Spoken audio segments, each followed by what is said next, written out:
ॐ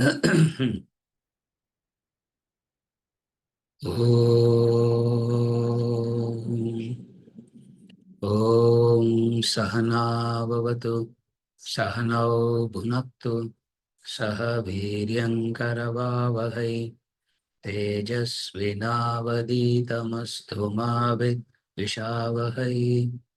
ॐ शान्ति शान्ति शान्ति।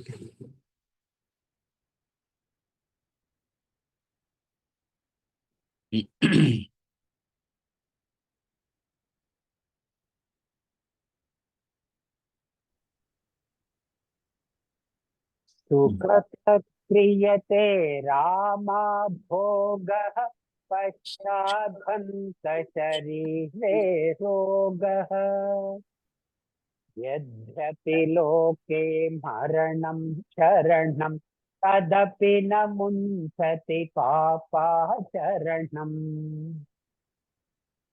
अर्थमनर्थं भावय नित्यं नास्ति तथा सुकलेश सत्यम् पुत्रादपि धनभाजां भीतिः सर्वत्रैषा विहिता रीतिः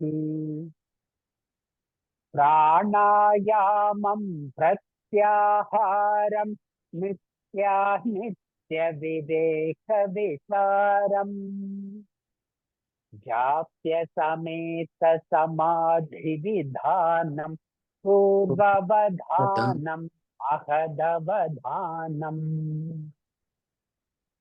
गुरुचरणाम्बुज निर्भर भक्तः संसारादचिराद्भवमुक्तः सेन्द्रियमानसनियमादेवं द्रक्ष्यसि निजहृदयस्थं देवम् भज गोविन्दं गोविन्दं भज मूढमते प्राप्ते सन्निहिते काले नहि रक्षति धुक्तृङ्करणे।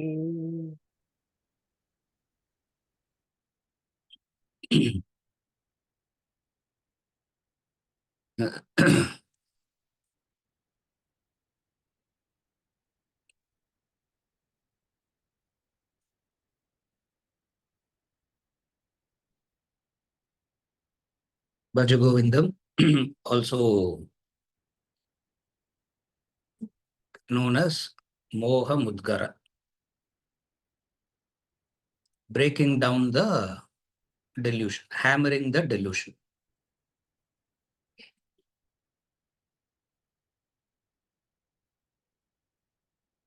And delusion has a unique property. The unique nature, the unique property of delusion is it keeps reappearing again and again and again. How much ever you try to overcome that, how much ever you try to take care of that, it keeps coming back again and again. It gains various entries. It knows what all areas it should enter. Because it can come up again and again and again, you need to keep hearing this again and again and again. Supposing if it is not appearing again and again, once you hear it, you forget it. You know it, you get transformed. It's like asking, how long should I keep eating? How long should I keep breathing? How long should I keep drinking water? How long do you have to eat? Every time hunger comes, you have to eat. And hunger keeps coming again and again and again. At least hunger keeps coming once in few hours. Thirst keeps coming. But this moha is 24/7. Yeah, therefore, it has to be 24/7. And since we can't do 24/7 with annual breaks and summer vacation, winter vacation, we continue. So, we also need breaks, no? Moha Mutkara, delusion. What is the delusion? What is it that he's talking about as delusion?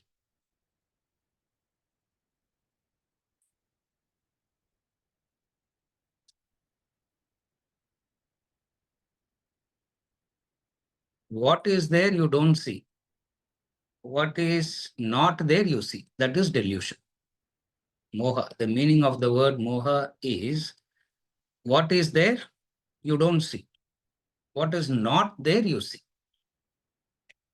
Therefore, it has to be constantly reinforced. And when he reinforces this, there are some people who will try to reinforce very softly. There are some who try to reinforce hammering. Now here he is hammering because that soft method doesn't. The soft method doesn't work. What is that moha? This is the definition of moha. So what is it that we are seeing? The two things that he has taken up, Kanchana and Kamini. So he has taken two things. Wealth represented by Kanchana, enjoyments represented by Kamini.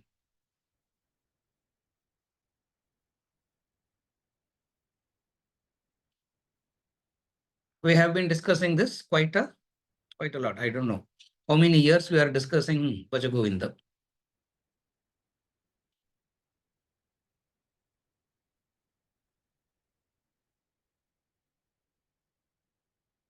Even before concluding the text, we are worried about what is the next text. So we are going to conclude Bhaja Govindam very shortly. What is the next text? Then first let us conclude. If at all I decide to conclude, we will conclude it first and then worry about what is the book that we are going to study next. What are the two things? Number one, it is wealth. That's where we are studying currently. We left. Artham anartham bhavaya nityam nasti tata shukalesha satyam putradapi dana bhajam ditihi sarvatraisha vihita ritihi.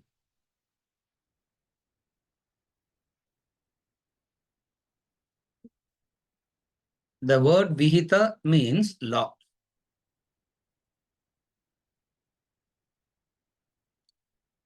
The Vedas are called vihita. Vihitam karma. Because they talk about the laws. LAWS.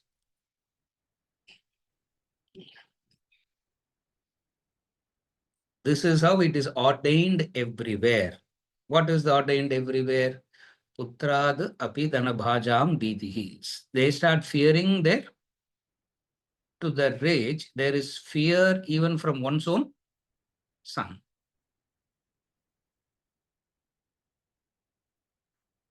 Nasti tata sukha leshaha satyam. Satyam means it is the truth. What is the truth?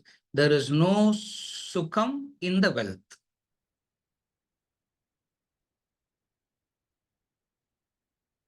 Sukham comes from the way in which you acquire wealth.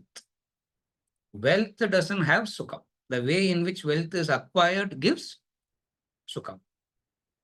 That's what he's trying to distinguish between it. If wealth alone can give sukham, it doesn't really matter. Earn it.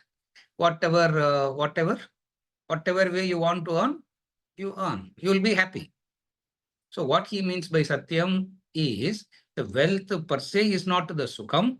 The way in which the wealth is earned gives is sukham.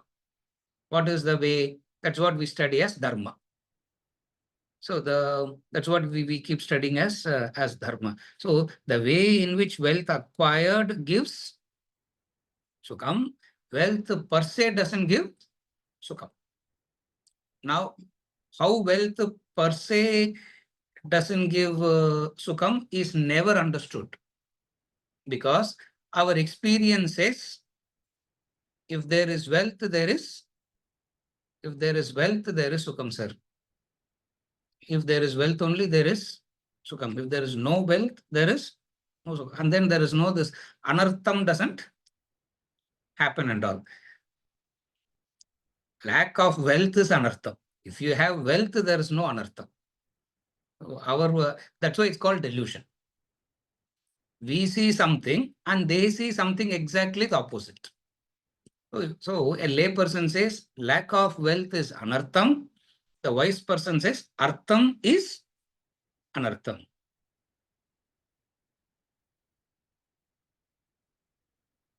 Anartha means that which is destructive, that which can cause agony, misery, pain, destruction is called anartham.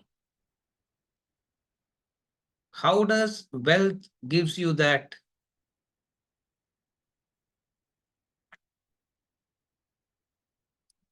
First, the exaggerated value given for wealth makes you to acquire wealth irrespective of the method, irrespective of the path. Number one.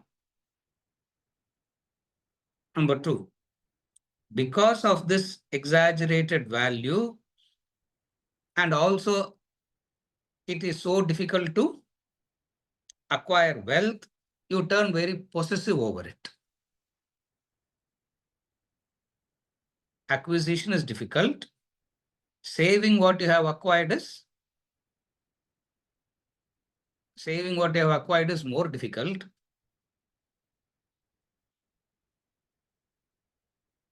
From the beginning, human beings always have this problem of how to protect and save the wealth, isn't it? Where there is no safety lockers, they dig and they used to bury it inside, isn't it? That's why even today, even today in some places, they say they unearthed a pot of gold, they unearthed this. Now, what does it mean? That's how they knew how to save it in that time. So always human being has a difficulty in saving it. Saving from whom? Saving from predators. And who are the predators? Who are the predators? It will get closer and closer and closer to an extent where putrada api. Predator becomes your own. Predators become your own. Children will become a predator at some point in time. Putradapi dana bhajam bhitihi. Sarvatraisha vihita ritihi. This is how it is ordained everywhere. Therefore, if anybody comes and says,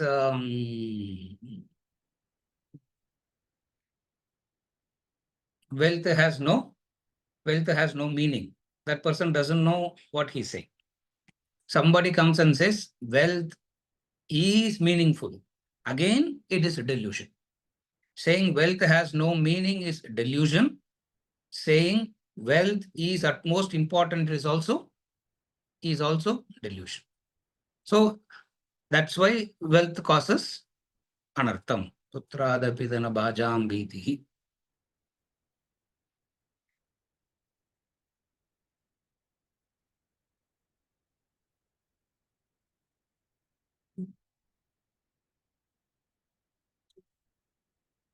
You see, it happens everywhere.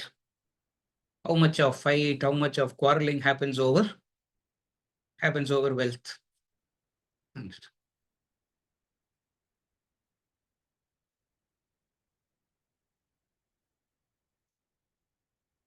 To an extent where they will say the dead body will not be allowed to buried also. Will not be given funeral before the wealth is, before we decide on the wealth, the man will not be allowed to given a funeral first. Is it a rare case or is it out of 10, 8 times it happens? Out of 10, 8 times it happens. Because it is happening so much, he is calling it as Vihita Ritihi. There may be a few exceptions. There may be one or two exceptions, and you can't make a law with those exceptions. What is the general principle? The general principle is Artham is Anartham. So, per se, wealth is not calamitous. The way in which wealth is acquired is calamitous. Number two, the value that you give to wealth is calamitous. The exaggerated value that you, so the way in which you acquire wealth makes it calamitous. Number two, the exaggerated value you give to wealth becomes calamitous. How do you say that? It causes distrust.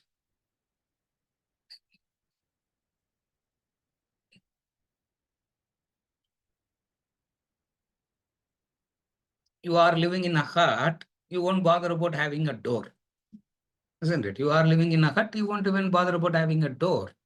You come to a small house, proper, at least one door has to come. You come to a bigger house, a door plus gate, isn't it? Door plus gate plus lock plus camera plus security plus this plus this plus this, and yet there is fear. That's what he said. Sarvatra isha vihita. And yet there is this fear. Nityam bhavaya. Nityam bhavaya means remember this all the time. This remembrance must be 24/7. This remembrance has to be 24/7. Human beings has a unique problem. They create something and then they will get attached to what they create. They will create and then they'll become extremely dependent upon what they create. What was human beings' invention? When we studied verse number 2, we saw how wealth was a human invention. It is human beings that invented wealth for effective transactions. Imagine wealth is not there, how we will still be so backward. If supposing wealth is not discovered, what will happen? Whatever was meaningful used to be given. The English word salary means salt, comes from the root word salt, because in those days salt was given as salary. You work the whole day and you will be given. Imagine working the whole day and you are given 25 grams of salt to take back. What kind of that is exploitation, no, sir? It comes from, so wealth, what was seen as wealth keep differing from, kept on changing, kept on at another point in time, wealth was determined by the cattle, the cows, the grains. Yeah. It says Jamindar, isn't it? Who's the one who has lot of cows and can save lot of grains, become a rich person. So the definition of wealth, the way in which a wealthy person is seen keeps on changing. But one thing didn't change. What? One thing didn't change. The craving, the acquisition, the longing. Anything that you start craving, longing for, you'll become adharmic. Craving, dharmic person cannot coexist. If you start craving, you will become adharmic. That's why we say don't understand it, but don't crave for it. Don't develop longing for it, but understand it as it has a utilitarian value. What is a utilitarian value? Transaction of life becomes easier. Remember that example we gave in verse number 2 when we started that a person had a cow. He wanted to, he only has a cow and he wants a horse. How he will buy that? How he will get that horse? He has to exchange. So it means what? He has to find. What he has to find? The one who owns a horse, who's willing to trade the horse for the cow. A person may need cow, but he may not have horse. What will you do? A person may have a horse, but he may not want a cow, but he may want a goat. What will you do? So life was so complicated at one point in time, they found out how to make transactions easier. So wealth got invented. So the human being invents something and then they get attached to what they invent. Just as God also, isn't it? We create God and then we get attached to, we create God and then we get attached to the God. What is the real God? Nobody cares. Who cares about what is the real God? We worry only about the God that we created. The real God cannot be that attractive. Why? Because it's not your creation. The God that you created will be very attractive, isn't it? Yeah.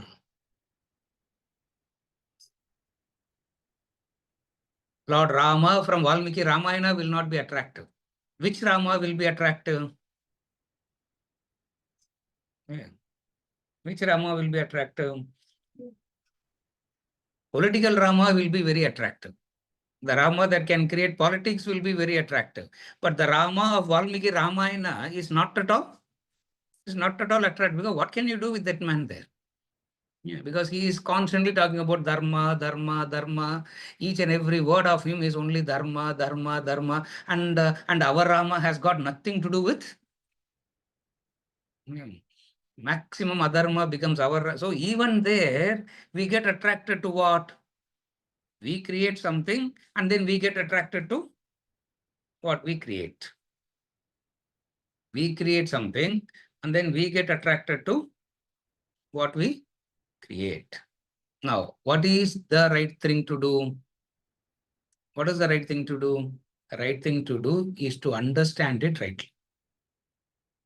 Families break. Brothers and sisters quarrel against each other. They quarrel against each other. Even 2 weeks back, they were talking, one of the very big families there. I said,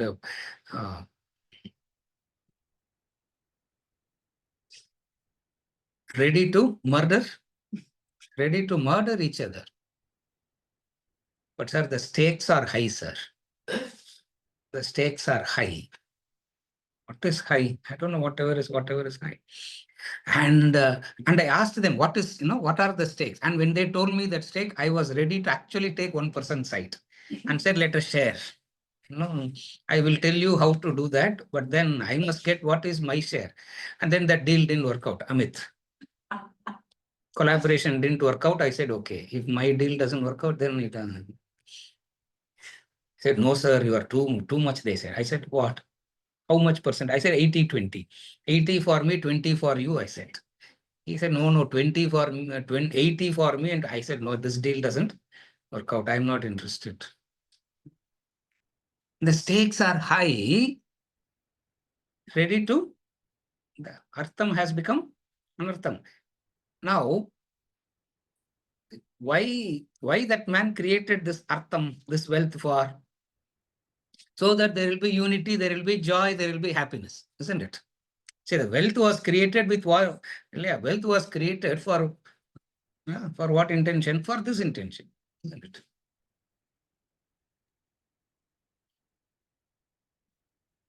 Sir, nowadays, sir, people are getting married only to ensure that when they go for a divorce, they can take lot of what is it they call? In divorce, they give something, no? Alimony, yeah. They give something. They told me all that. Tell you, when they come and talk about their personal experiences like this, it's so scary too. So why all this is because of what? Artham is anartham. Not wealth is not anartham. Wealth we call it as Lakshmi. We call her as Lakshmi. She is not anartham. Lakshmi is not anartham. Yeah, the adharma that goes into it is anartham. It means we need to know what is dharma first. It means we need to know what is dharma first. And what is the dharmic way of acquiring wealth? There is only one way of dharmic way of acquiring wealth. Take it or leave it, doesn't matter. Satyam, he says, it doesn't vihita riti. There's only one way of acquiring wealth dharmically. What is the only way of acquiring wealth dharmically? Before going to that, what is dharma and what is adharma?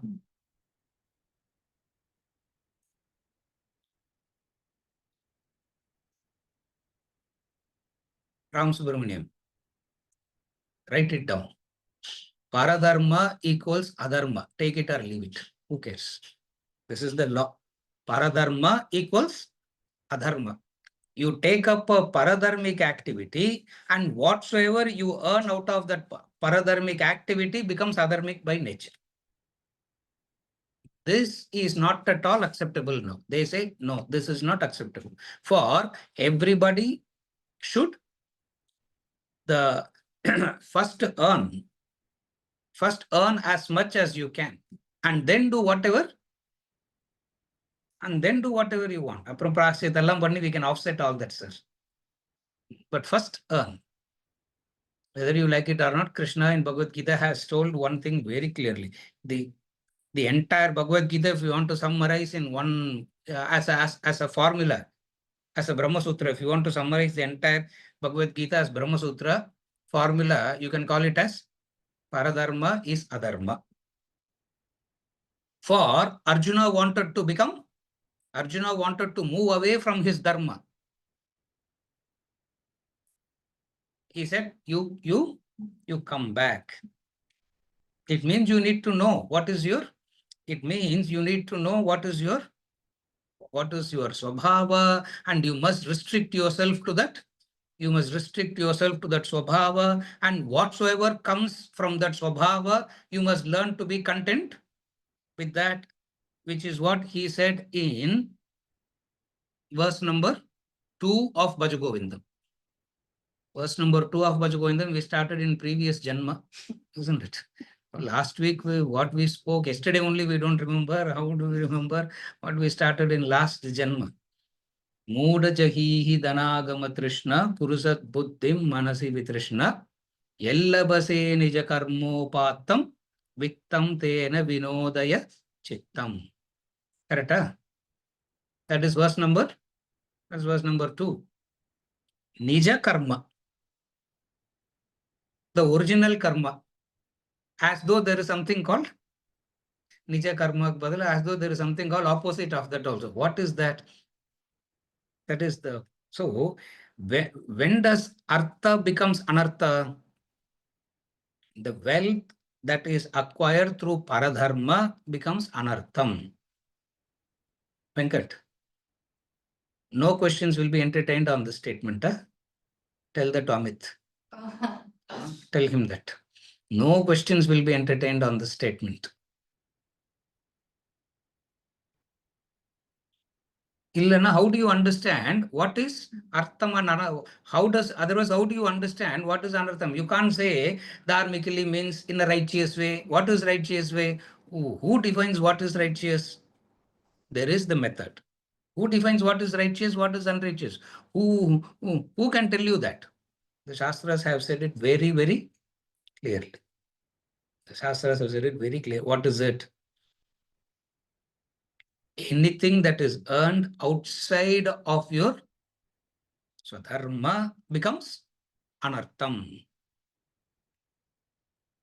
Today, all wealth is earned outside of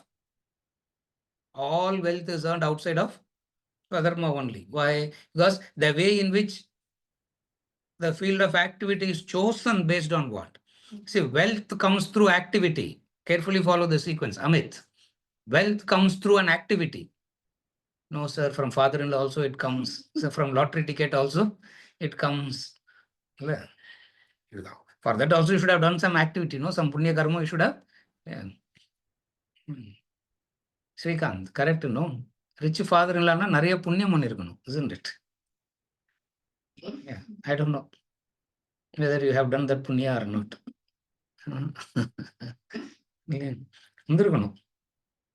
So so wealth can come out of activity only. What activity? Not righteous activity. That's where people make a mistake. Everybody makes a mistake of understanding righteous act. As long as I'm righteous, no. What is the boundary of righteousness? What is the starting point of righteousness? The boundary, the starting point of righteousness is your swadharma karma. And in that swadharma karma, there is a very clear boundaries of what to do, what not to do. Yellabase nija karmo patam, with whatever you get. Remember that? Yeah. Again and again, we are going back to starting point only. Yeah. In Bhagavad Gita also, he goes back to the starting point. Bhaja Govindam also, after 29 verses, he came back to the same starting point. What is that? Wealth can come through a field of activity. Oh, that field of activity must be your Swadharma karma. And the Swadharma karma is, and your Swadharma is determined by the gunas with which you are born. Restrict your, so first thing, restrict yourself to that. In that, you can become better and better and better and attain liberation. In the process, whatsoever wealth you get, because karma will result in phala. Because by law, karma will result in fruit, how can that be anartham?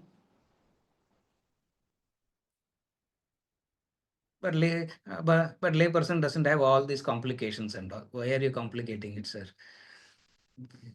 6 weeks of break was much better than the classes now, isn't it? Why worry about all these things? How do we determine an activity? The activity is chosen based on the reward. The activity should not be chosen based on the reward.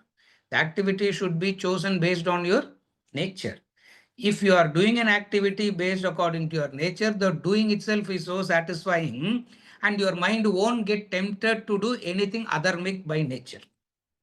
That's how artha will never become anartham. The doing itself is so satisfying that you will never get tempted into doing anything outside of that boundary. But if that boundary can earn only this much, sir. But if that boundary can earn only this much, what to do? What to do? Not for others' advice, this is. Whoever can say this to themselves, prostrations to them. Live within that. Then that wealth becomes artham, will not become anartham. If you don't understand this way, we will only generalize about wealth. Oh, wealth is good for earning. With wealth, you can buy iron and gold. Iron and gold will not give happiness. Still, we'll say it's okay, sir. I'll have a lot of unhappy gold only. It's okay. Yeah, even though it doesn't give, but still it's okay only. Artham will become anartham in this way. In this way. What is the way? The way in which you acquire wealth. What is the way in which you acquire wealth? Is it dharma? It has to be dharmic. And what is the starting point of adharma? What is the starting point of adharma? I said paradharma. Paradharmo bhayavaha. Because you don't know the path that it is going to lead you, Arjuna. Durgati it will take you to. Those who are able to see it are getting worried and educating us. Because of delusion, we don't see it. That's why it's called moha mudgara. Those who are able to see it get worried and they tell us. Those who don't see it because of delusion, they don't care. So, what is the meaning of adharma? When does artham will not become anartham?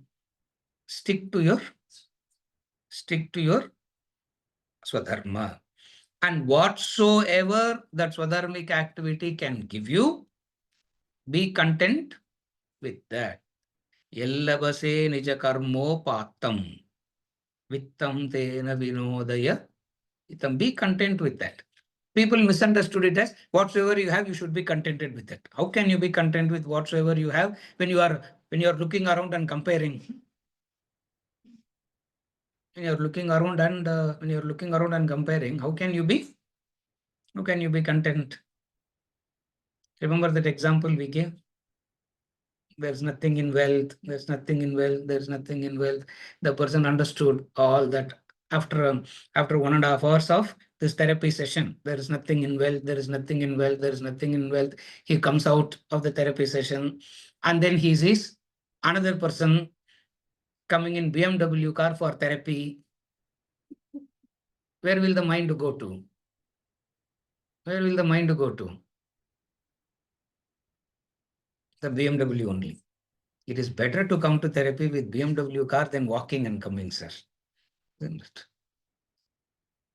It will not leave.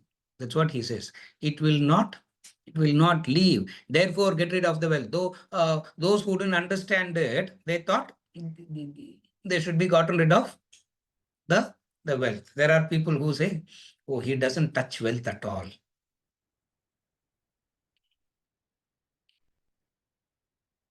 Ramakrishna Paramahamsa doesn't touch wealth at all. How can a human being possibly live without? If he has lived for 60, 70 years, how can a human being live without touching it?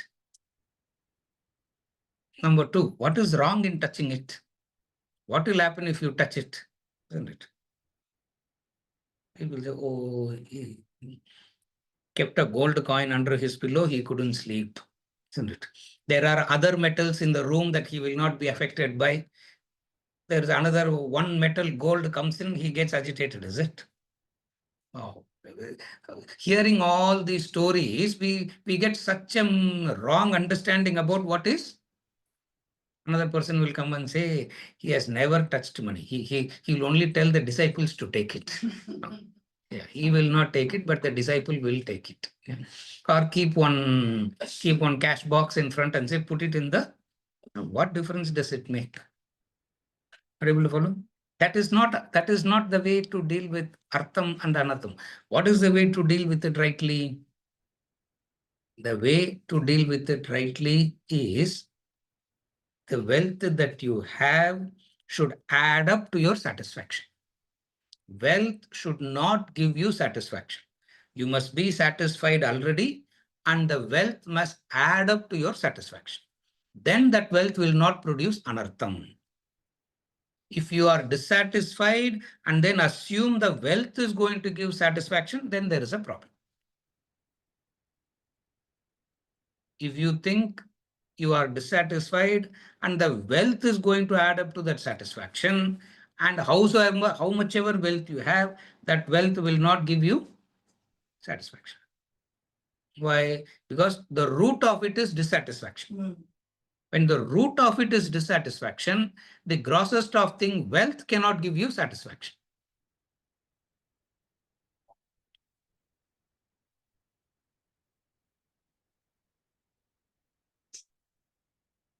If you do karma, you will get result. Therefore, you cannot avoid it also. Therefore, the wise one is not fearing money. At the same time, they don't have an exaggerated value for money also. How are they able to do it? They're able to stick to they are able to stick to some dharma, and whatsoever that dharma gives them, they are able to be satisfied with that. Therefore, they don't have this problem. And very few are able to do this. Rest of them, putrat api dana bhajam bhitihi. Putrat api means from the sun down everything. From the sun down everything will be fearing, isn't it? That's why they keep saying, no.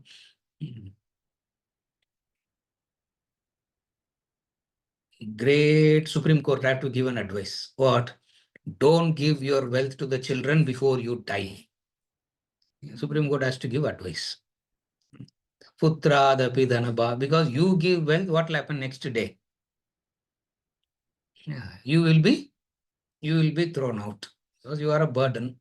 Number two, you keep wealth and don't give, then also you will be a burden because they'll be waiting for you to go. So either give and go or go. Because we are like, that's the problem of the Kauravas. The problem of the Kauravas is what? Longing for the wealth of the Pandavas and hating the Pandavas. Correct? They wanted the wealth and hated the. It's important. Wealth is important. The wealth that comes through your Swadharma karma is very satisfying. There is no fear at all. Why? Because it cannot be taken away from you. You know that you are protected. Dharmo rakshati rakshitaha. You know that you are protected and it cannot be taken away from you. Otherwise, there is the fear. What is the fear? It will be taken away. It will be taken away. And does it get taken away? Most of the time, it does get taken away because of adharma component in it.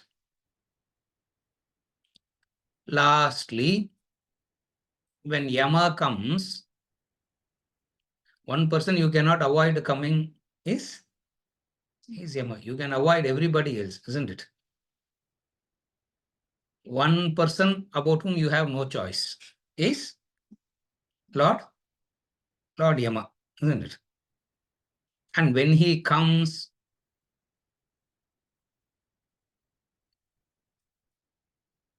he also gives treatment according to the wealth that you have. Yama also treats you according to the wealth that you have, the wealth of dharma or adharma. But he also treats you according to what you, if you have lot of dharma, you will be treated differently. If you have lot of adharma, again you will be treated differently. So what you need to earn, you need to earn. Everybody has to act. When we say acting, something you have to earn out of that action. What is it that you have to earn out of that action? Dharma. So that which is intricately connected to dharma will not be adharma. That wealth will not give you dissatisfaction, fear, worry. From another angle, you can be so charitable because you are so contented. A contented person can be a charitable person. A agitated, frustrated, suffering person cannot be charitable. Because you are so contented doing your karma, you are so joyous doing that, you can afford to be charitable. Otherwise, we talk about doing charity, but actual charity is very scary. Why? Because if I give away, what will happen to me? What will happen to me? What will happen to you? There is dharma that is protecting. Right through, only thing that protects you is dharma.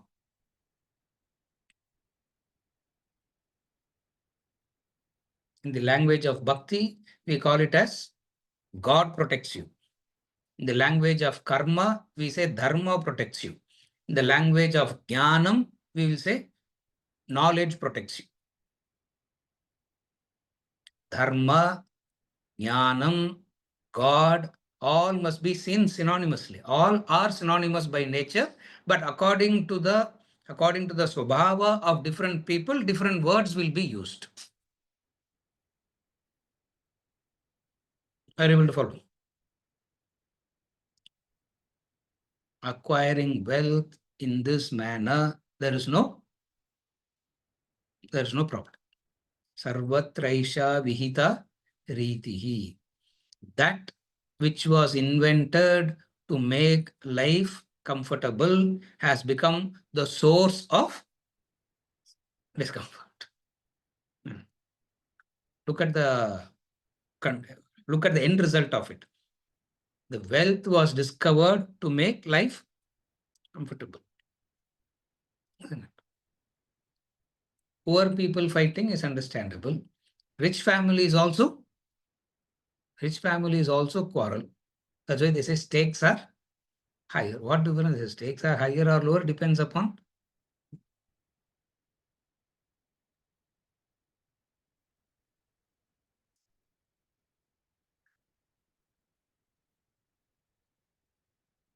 never pray for Lakshmi alone. That's why we say Lakshmi Narayana. Never pray for Lakshmi alone because she doesn't like divorcing her husband. Lakshmi doesn't like divorces. She wants to be with her husband always. If you want Lakshmi, necessary accompaniment with Lakshmi is Narayana. That's why it's called Lakshmi. Yeah, Lakshmi Narayana. Sita, Ram. I don't know. Very few husbands has pride in having them addressed by the wife's name, no? Only these very few people.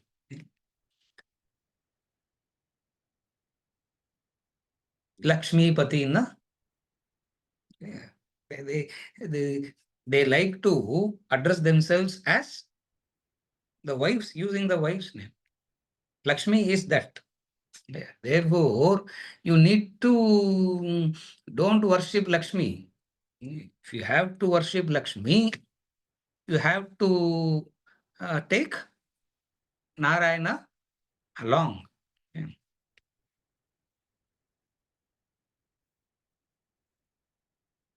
So the other way is what? Invite Narayana, Lakshmi will accompany. Lakshmi doesn't have a problem at all. Invite Narayana.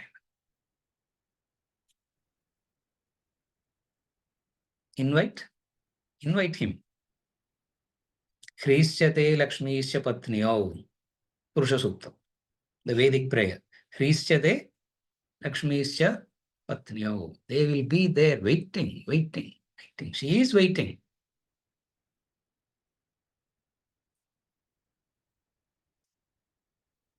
Wealth in a person who is dharmic and satisfied is beautiful. Wealth in the hands of a dissatisfied adharmic person is ugly. Remember that. Wealth is beautiful in the hands of the dharmic person. Wealth is wonderful because that person alone can be charitable, use it for higher cause. Then only they can use it for the higher. That's why the prayer always says, in order to bring Lakshmi, keep Narayana. Yeah, our gettiya puchina porum. Catch hold of him. You divorce Narayana and worship Lakshmi. Lakshmi says,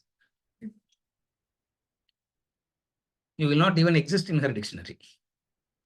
But then you can acquire wealth like Ravana also. But then that's not Lakshmi. You can acquire. But then what will happen to that acquisition? Worry, anxiety, fear. Somebody will come and take it. Putra dapidana bhajam bhitihi. Even you will be very worried about your children also, isn't it? Why? Because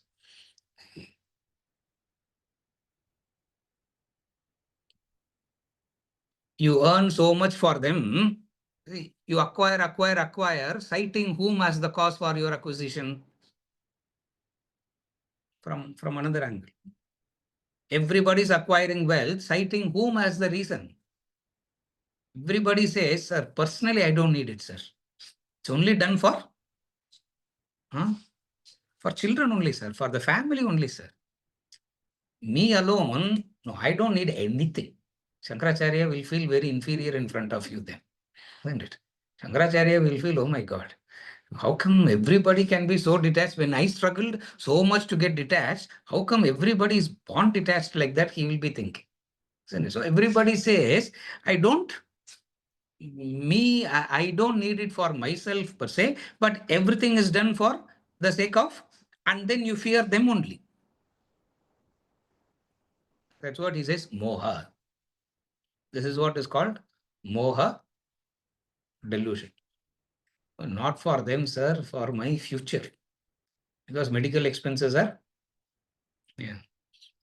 If ordinary inflation is 6%, 5%, medical inflation is 14%. That's how medical insurance are sold. I also got fooled by this argument. I don't have medical insurance. That's a different story. That fellow came and said, what is the inflation? I said, what is the medical inflation, I said, I only know ordinary inflation. I didn't know what is medical inflation now. And then he gave statistics. 14%. 14%, you know what it is? God.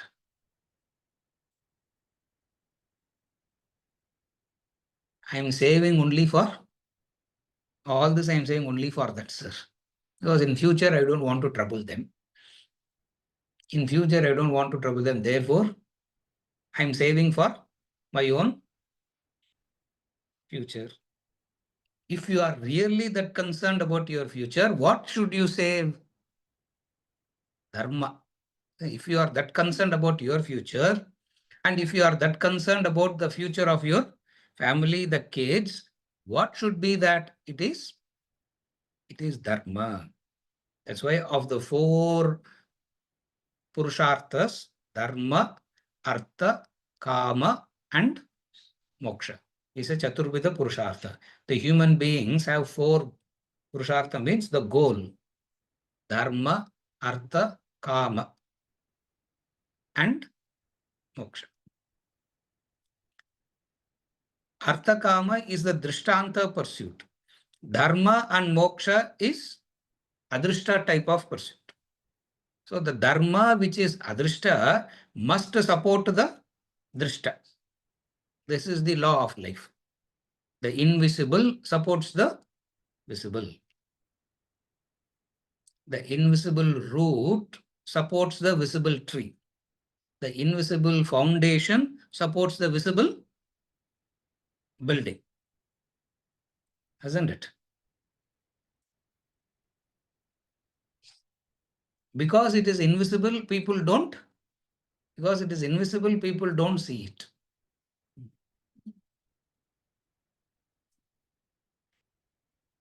One of the teachers told me, so, children has to be told that grains come from earth because they think it's coming from factories. They think it is coming from factories. Therefore, they have to be told it actually comes from earth. Similarly, they also thought chicken and other things also come from trees, from factories. How do you even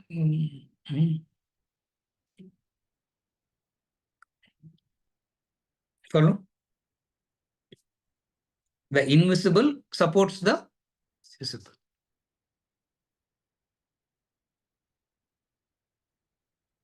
And the invisible can never be drishta. The invisible always remains as the invisible as in adrishta. Artham anartham bhavaya. That's what he says. It is anartham. Wealth per se is not anartham. Now it is very clear what makes wealth anartham. The way in which you acquire wealth is anartham.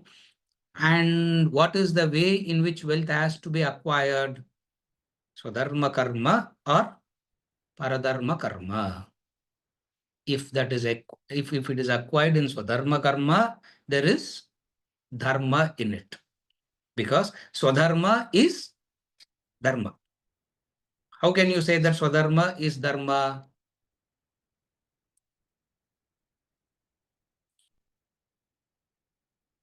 Temptations come when you are dissatisfied, when you are unhappy. A satisfied, happy mind will not be tempted. Who gets tempted? Which mind will get tempted? A dissatisfied mind will get tempted. A satisfied mind will not get tempted. And everybody is dissatisfied. If everybody is getting tempted, everybody is dissatisfied. And to tell them, be content with what you have, you should be happy, be content with what you have, all that seems to be a very good advice, but that's not working at all. You follow? Therefore, what is the right method?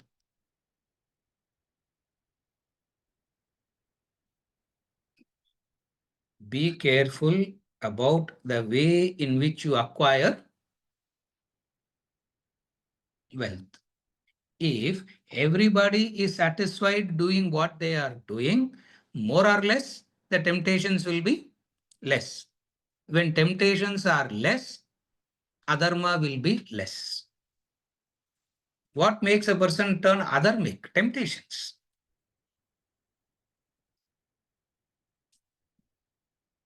Yeah. What is temptation? That which is others should become yours. That's all. Why it should become yours? Because you like it. Because you like it, doing anything for your like gets justified. That's why they say all is fair in love and war. The Vedas come and say even in war and love there is dharma. Even in war and love there is dharma. Even there it cannot be adharmic by nature. That is moha mudgara, delusion. What is the delusion of a human being? The delusion of the human being is between dharma and adharma, nitya and anitya. This is the delusion. No clarity on what is dharma and what is adharma. No clarity on what is nityam and what is anityam. In order to even investigate about nityam and anityam, you need a very dharmic background. If you have not established in dharma, you can never do this enquiry of nityam and anityam. Without dharma also, you can intelligently inquire, understand what is nityam and what is anityam. At the end of the inquiry, at the end of the study, at the end of it, where will the mind go to? What you have dismissed as anityam will become nityam. That's where Ramtirtha gives a beautiful example. After the entire discourse on the futility of the bone, the entire discourse is about the futility of the bone. The dog understands everything. After the discourse is over, the first question, where is my bone? Where is my bone? Ramtirtha gives example. You can discuss, you can talk and talk. That's why philosophy is just becoming talk nowadays. You just talk and talk and talk. And if at all there is any talk, nityam, anityam, nityam, anityam, nityam, anityam, and you keep hearing this nityam, anityam, nothing is happening. Why? Even to do the inquiry between nityam and anityam, you need a very strong, you need to be a very dharmic background. Dharma means living. Dharma means, what does dharma means? Living inside boundaries. That is dharma. And human mind has a natural tendency to, human mind has this natural tendency to violate dharma. Human mind has this, it has to violate. Why it has to violate? Because that's what it, boundaries are very suffocating. Correct? Suffocating boundaries. boundaries are pleasurable னு சொல்லுவாங்கன்னு நினைச்சேன் இல்லையா?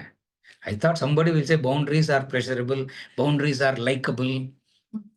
Please make it more and more restrictive. Now she's saying boundaries are very frustrating, suffocating. என்னத்த சொல்றது? மோக முதுகர. One hammer is not one hammer is not enough. One of the important verse, one of the very, very important verse where it says artham anartham bhavaya nityam nasti tadashu kalesha.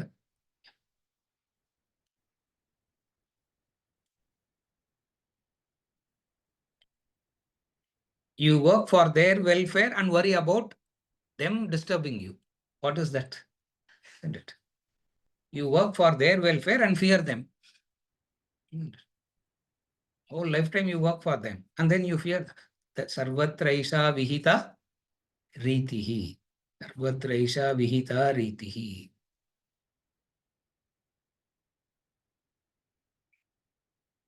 Literally, it happened here in this place, in the city Chennai.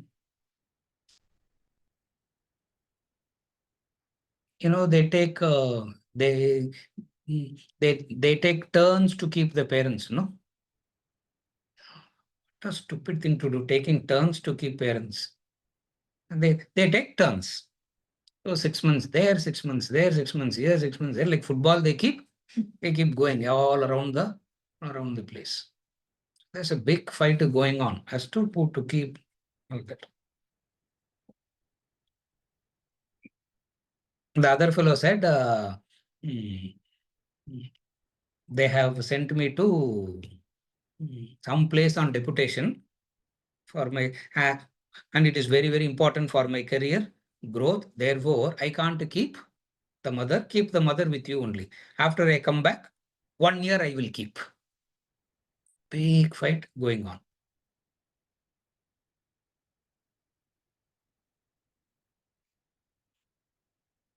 And whenever fight goes on, a decision has to be taken. They will call a mediator, no?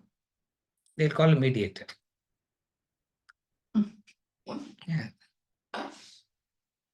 It so happened that I was that mediator. I told that fellow, see, forget about all that. Your mother doesn't need you or your brother. The fellow, what, sir? See, what? You know that litigation was going on for a long time, this, that, and all that. It was it was favorable in your, and in the case of your mother, it turned favorable, and she got all the 4 grounds of property. The beach-facing property in that place is hers now. All that she can do is what? She can sell that, and I will help her to sell that. You take care of your family, let your brother take care of their family. I will help the mother to sell all that, and she can. So I said, with that 25, 30 crores that she gets, she can live. She can live very happily, independently.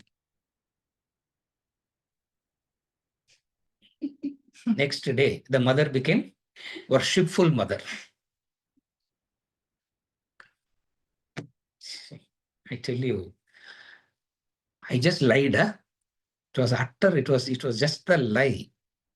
Yeah. Green lie, white lie. No, what is it called? White lie, green lie. They say no. Huh? White lie. Yeah. I don't know. It's neither a white lie nor a green lie. Naraka for that lie, isn't it? Narakam only for that. What a. See how it becomes such a, how this wealth is becoming sarvatraisha vihita. See, if it is one rare case, it's okay. If it is one rare case, it's okay. It's happening again and again. Yeah. Elsewhere, he said in the same Bhaja Govindam, Bharya Bibhyati, Tasmin Kaye, he said, no? Somewhere he said, isn't it? Bharya Bibhyati Tasmin Kaye.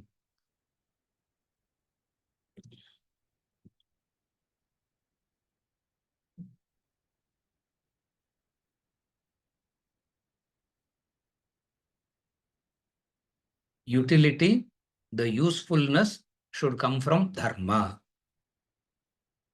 The moment you remember that, you will be different.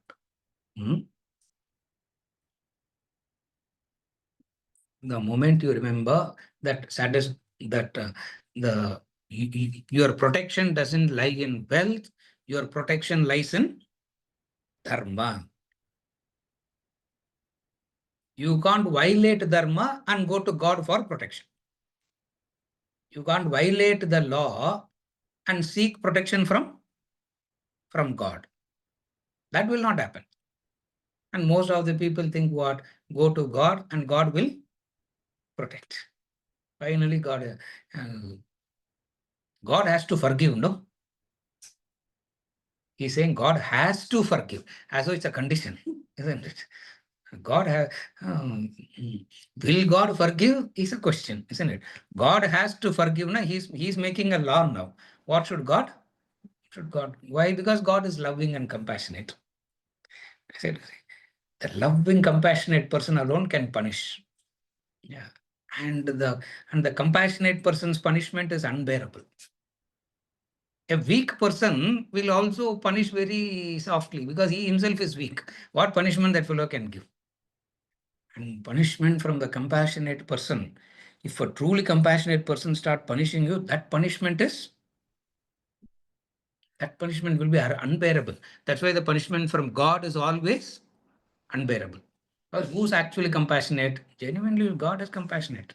And punishment is the way of showing compassion.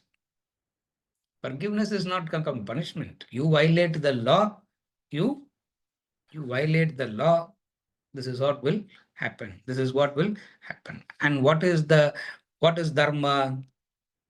Not that general common sense principle which nobody can follow. Don't lie. Everybody lies, isn't it? That's why we say, sir, lying for small things is okay, sir. Now, who decides what is small and what is big? You follow what I'm saying? Don't lie, don't steal, don't do this. Dharma is, so protection comes from what? If you think protection is going to come from artham, that is destructive. And protection should come from dharma. And what is dharma? Protection comes from dharma means protection comes from discipline.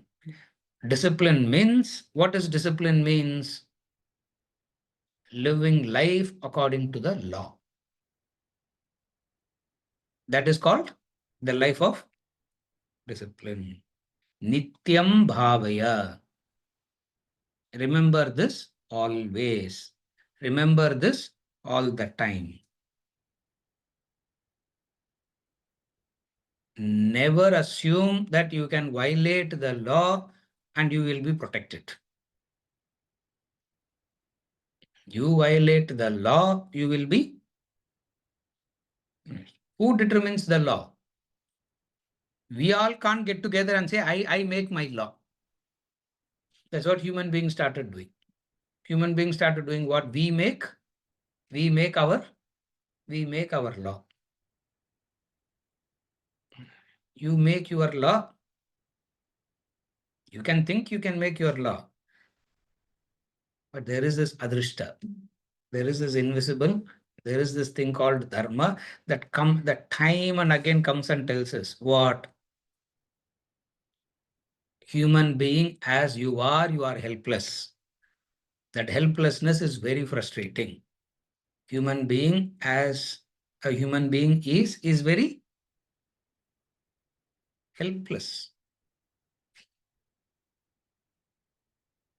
How much of protection is needed? How much of fear is there? How much of insecurity is there with everything? Therefore,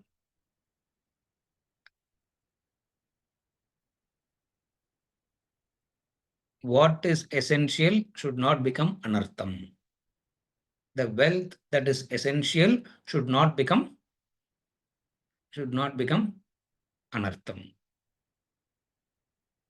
Remember this, nityam bhavaya, nityam bhavaya, nityam bhavaya. And this he is giving again and again and again because this is the starting point of life. Why he's coming back to wealth again and again? Because this seems to be the very starting point.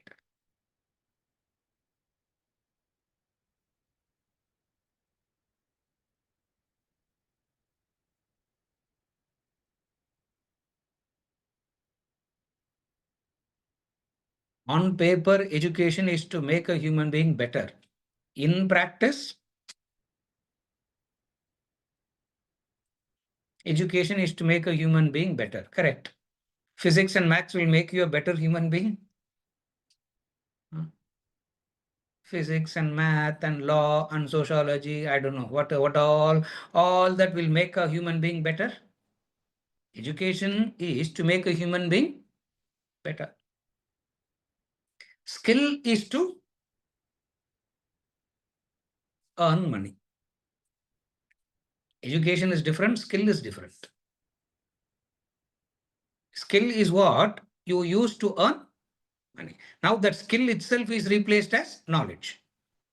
So therefore, knowledge makes a human being better.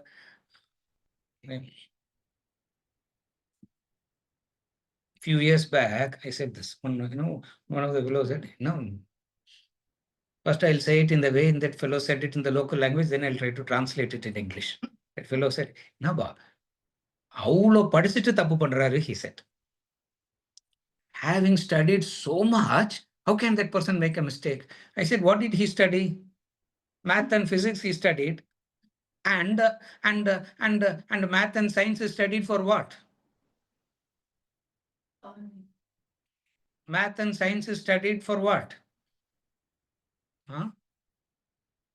To destroy, and he's destroying. What is the problem? He's doing what he's taught. No. He's taught that, he's doing that. Where is your notion that a person who has studied math and science should be a dharmic person? Where did that notion come from? I asked. He got very confused. Are you able to follow what I'm asking? Education is to make a human being better. What education will make a human being better? Education on the law of life, dharma, will make a human being better. Math and science and all that is to improve your skill, and using that skill, you can earn a living, and that skill in the background of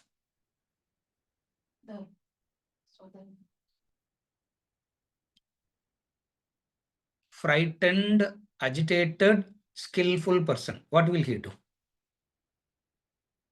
Frightened, agitated, insecure, highly skillful person. What will he do? What will that person do? Vijayarangan. What will that person do? Stand in front of mirror, you will know. You stand in front of the mirror, you will exactly know what that person. Why? Because education is not removing the insecurity. Education is not removing the fear. Education is not removing all these things, isn't it? Therefore, you need to know, in order to ensure that the artha doesn't become anartha, you need a different type of education. What is a different type of education? The dharma. Because it is the wealth that comes through dharma is beautiful, pleasant, meaningful to you. The wealth that comes through the other is bound to be, is bound to cause misery.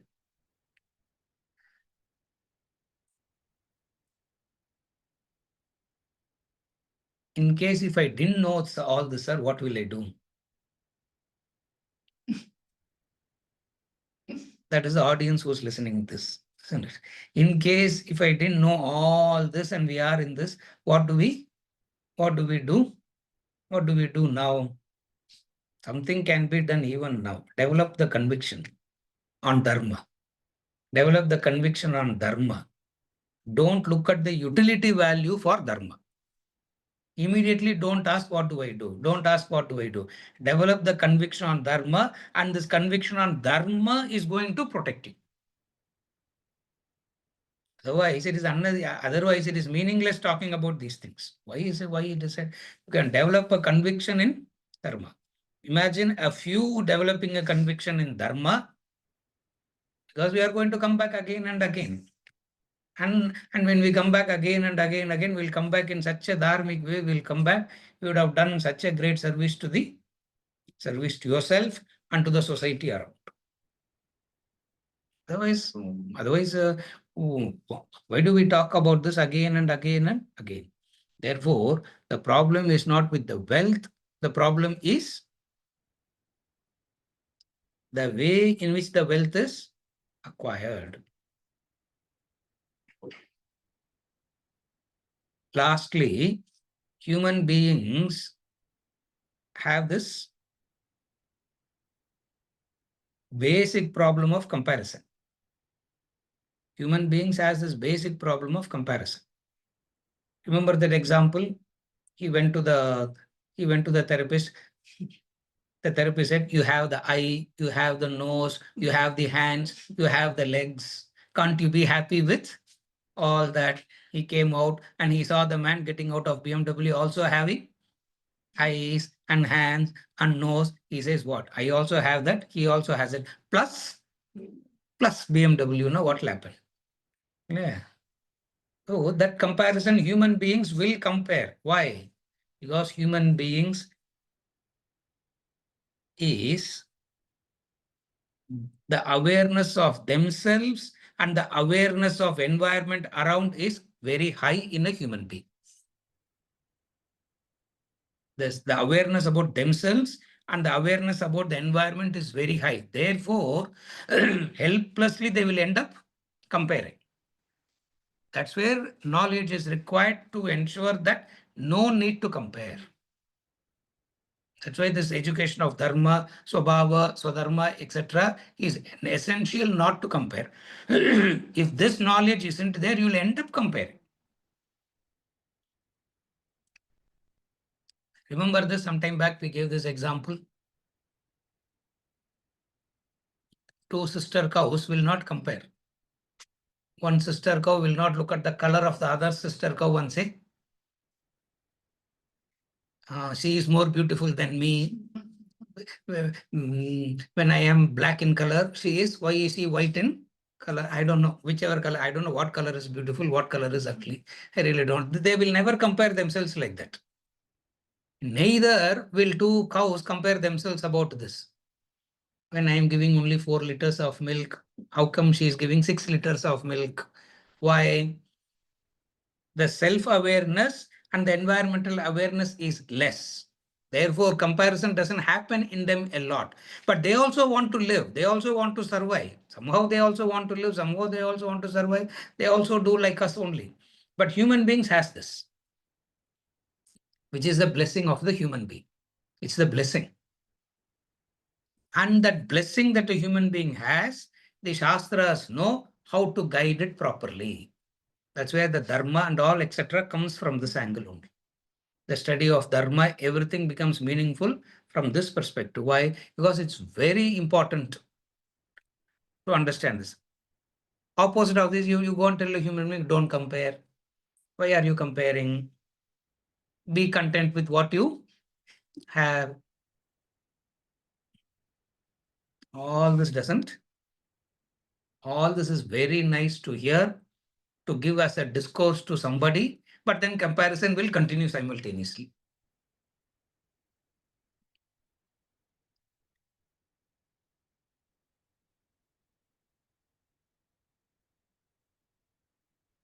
Tempted, skillful person.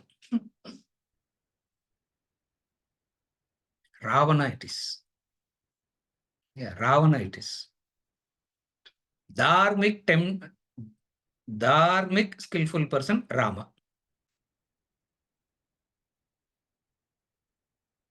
Two characters we have. Are you able to follow? Skillful, tempted. What will that person do?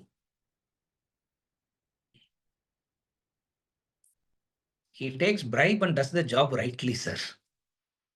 This fellow takes bribe and doesn't do also. We have two set of people, sir. This fellow takes bribe and does it rightly. This fellow takes bribe and doesn't do anything also.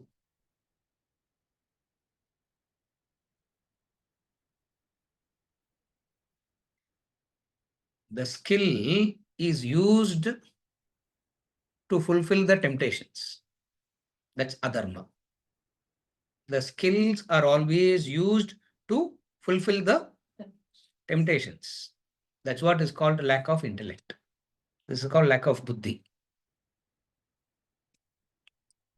In one act, you can lose your buddhi, and that's it.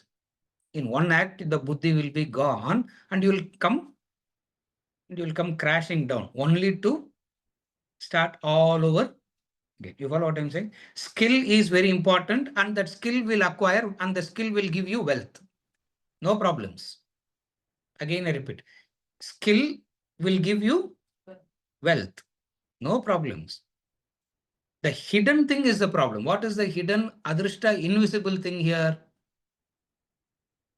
Dharmic skillful or adharmic skillful. Instead of using the word dharmic and adharmic, use the word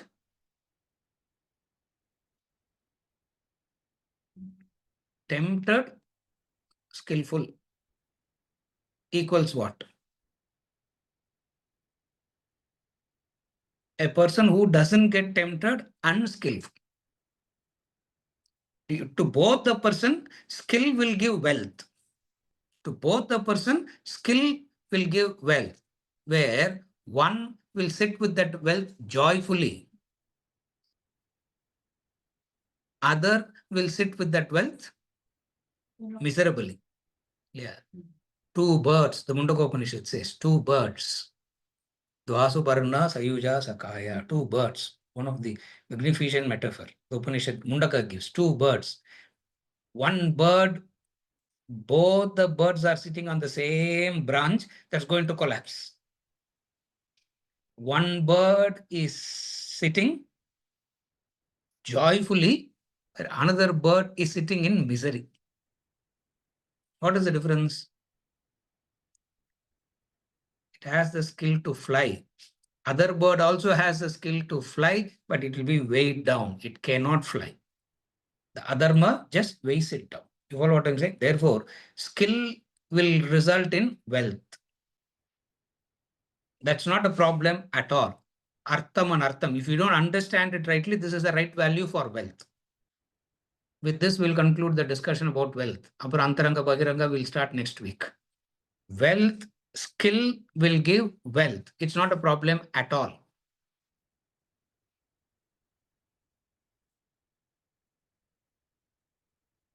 Adharmic, skillful person. Dharmic, skillful person. That's all. That's all. These are the two possibilities. In the eyes of the Vedas, Vedanta, all human beings must be skillful in their respective field of activities. Carefully follow. All human beings must be skillful in their respective field of activities, and that field of activity determines the dharma and adharma. They should stick within that. Their artham will not become anartham. If not, artha will become anartha. Bhavaya nityam. Remember this always. Remember this always. Nasti tata shuka lesha satyam.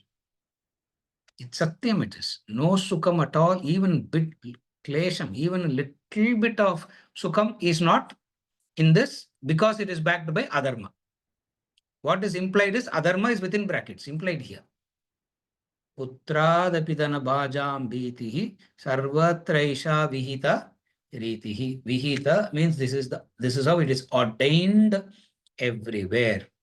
Vihita means law. Veda is called Vihita because Vedas tells you what to do, what not to do. Vedanta tells you what is dharma, what is adharma. By telling you what is dharma, what is adharma, it gives you a command. Stick to dharma and don't be adharmic. Therefore, it gives you the command of what to do, not to do. Sarvatraisha vihita ritihi. This is verse number 29. We'll continue with verse number 30 next week.